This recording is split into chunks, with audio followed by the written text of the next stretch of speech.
O'zbekistonda yoshga doir pensiyani tayinlash tartibi yengillashtirildi. Assalomu alaykum aziz muxlis.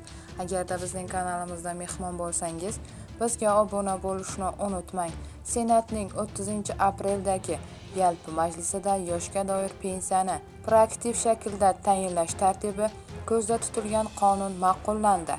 Qonun bilan aholiga pensiya tayinlash tizimiga zamonaviy axborot texnologiyalari faol tatbiq etib, davlat tomonidan ko'rsatilgan xizmatlar sifatini yanada oshirish maqsadida fuqarolarning davlat pensiya ta'minoti to'g'risidagi qonunda pensiya olish yoshiga to'lgan erkak 60 yoshdan, ayollar 55 yosh fuqarolarga yoshga doir pensiyani ularning alohida murojaatini talab etmagan holda proaktiv shaklda tayinlash tartibi belgilashga oid ko'rsatkich va qo'shimchalar kiritilmoqda.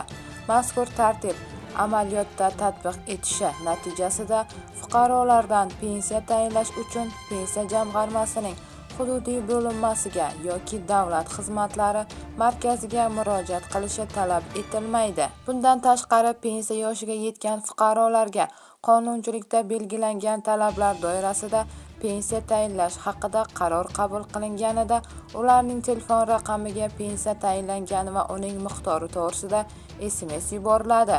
Qonunda shuningdek, fuqaro pensiya yoshiga yetib, ammo mehnat faoliyatini davom ettirib, keyinroq yoshga doir pensiya olish istagi bo'lganida proaktiv shaklda tayinlangan yoshga doir pensiyani rad qilish tartibi ham joriy etilish nazarda tutilmoqda.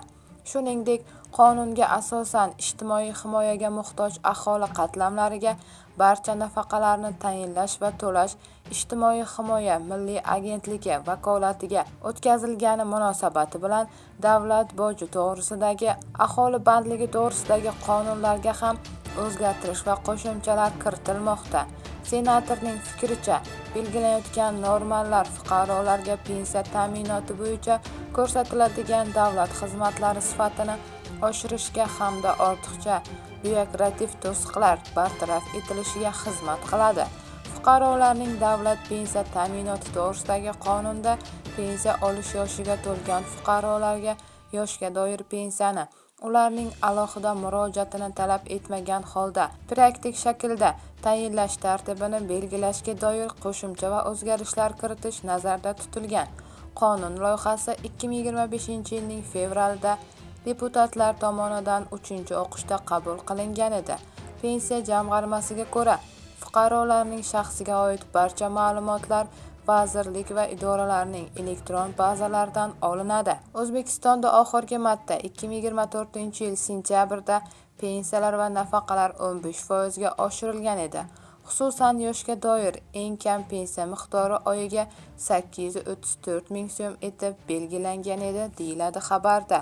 Bu xabarni barcha yaqinlarimizga jo'natib qo'yamiz hamda videomiz ostida bir dona like tugmasini bosishni unutmaymiz.